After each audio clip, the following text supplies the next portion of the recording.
تو نماز عید الفطر کی نیت اس طرح کرنی چاہیے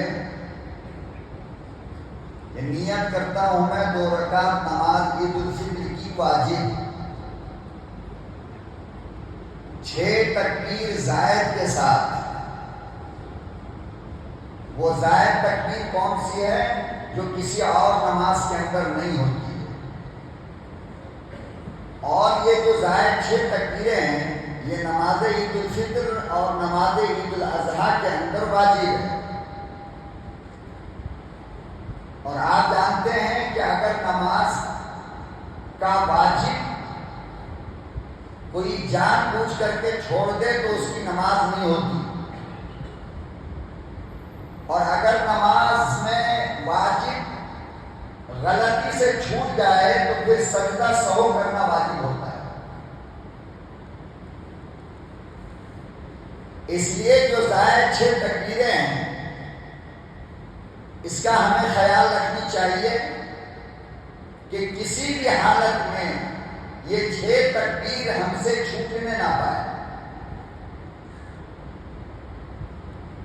تو ہمیں نیت اس طرح کرنی ہے کہ نیت کرتا ہوں میں 2 رکعت نماز عید الفطر کی جو واجب ہے زائد 6 تکبیروں کے ساتھ،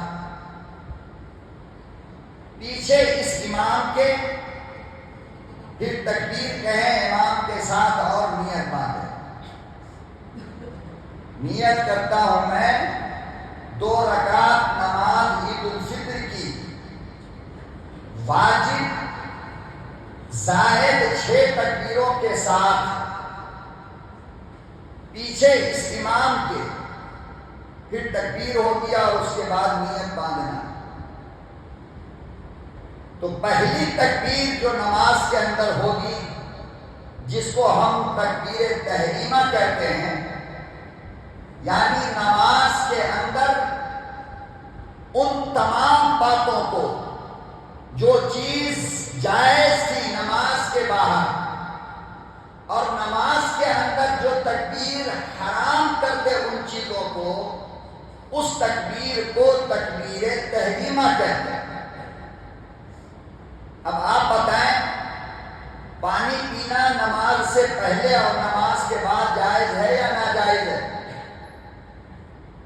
لیکن جب آپ نے ایک مرتبہ تکبیر کہا اور ہاتھ باندھ لیا تو اب وہی پانی جو نماز سے پہلے پینا حلال تھا تکبیر تحریمہ کے بعد اسی پانی کا پینا حرام ہو گیا۔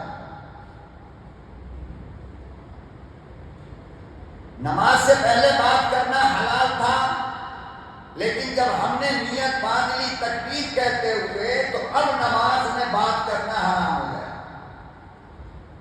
اسی لیے نماز کی پہلی تکبیر کو تکبیر تحریمہ کہا جاتا ہے، یاد رکھیے گا آپ یہ بات۔ تو نماز عید الفطر کے اندر جو پہلی تکبیر ہوگی اس تکبیر کے بعد ہمیں نیت باندھنا ہے، ہاتھ باندھنا ہے۔ اللہ اکبر، ہاتھ باندھ لیا، اس کے بعد ہمیں عام نمازوں کی طرح ثنا پڑھنا ہے۔ ثنا تو یاد ہی ہوگا، یاد کرانے کی ضرورت نہیں۔ تو پہلی تکبیر کے بعد ہاتھ باندھ کر ہمیں ثنا پڑھنا ہے، اور اس کے بعد کی جو 2 تکبیر ہوگی، تکبیر تحریمہ ثنا پڑھنے کے بعد جو دوسری تکبیر ہوگی اس میں ہمیں کانوں تک ہاتھ اٹھا کر چھوڑنا ہے۔ دوسری تکبیر میں ہمیں کانوں تک ہاتھ اٹھا کر چھوڑنا ہے۔ تیسری تکبیر میں کانوں تک ہاتھ اٹھا کر چھوڑنا نہیں ہے بلکہ ہاتھ باندھنا ہے۔ کل کتنی تکبیر ہوئی؟ 4۔ پہلی تکبیر تحریمہ جس کے بعد ثنا پڑھنا ہے ہاتھ باندھ کر، اور دوسری تکبیر میں تکبیر کہتے ہوئے کانوں تک ہاتھ اٹھانا ہے، چھوڑنا ہے۔ تیسری تکبیر میں کانوں تک ہاتھ اٹھانا ہے، چھوڑنا ہے، اور چوتھی تکبیر میں کانوں تک ہاتھ اٹھانے کے بعد ہاتھ چھوڑنا نہیں ہے بلکہ ہاتھ کو باندھنا ہے۔ اور پھر اس کے بعد امام سورہ فاتحہ کی تلاوت کرے گا، قرات ہوگی اور رکوع اور سجدہ ایک رکعت نماز عام نمازوں کی طرح مکمل کی جائے گی۔ دوسری رکعت میں پہلے قرات ہوگی سورہ فاتحہ اور کوئی سورت، اور اس قرات کے بعد والی، یاد رکھیے دوسری رکعت میں قرات کے بعد والی جو 3 تکبیر ہوگی، اس تکبیر میں کانوں تک ہاتھ اٹھا کر چھوڑتے رہنا ہے۔ پہلی میں چھوڑنا ہے، دوسری میں چھوڑنا ہے، تیسری میں کانوں تک ہاتھ اٹھا کر چھوڑنا ہے، اور چوتھی تکبیر میں ہاتھ اٹھانا نہیں ہے، بلکہ چوتھی تکبیر میں تکبیر کہتے ہوئے سیدھا رکوع میں چلا جانا ہے۔ دیکھو 6 زائد تکبیر جو ہے پہلی رکعت میں قرات سے پہلے اور دوسری رکعت میں قرات کے بعد، بس اتنا یاد رکھیں، انشاءاللہ آپ کا کام بن جائے گا اور نماز انشاءاللہ صحیح سالم ہوگی۔ باقی اللہ کی عدالت میں ہم پیش کر دیں کہ اللہ اس کو قبول کر لے۔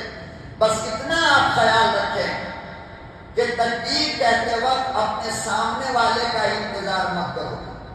اکثر لوگ کیا کرتے ہیں معلوم، سامنے والے نے اگر چھوڑا تو چھوڑ دیا، باندھا تو باندھ لیا۔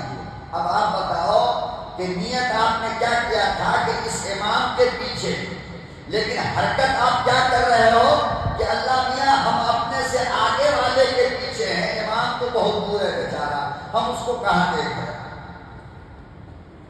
تو یہ چیز غلط ہے، ایسا کرنے سے نماز خراب ہوتی ہے۔ جو بات یاد کرائی گئی ہے آپ اس کو یاد رکھیں۔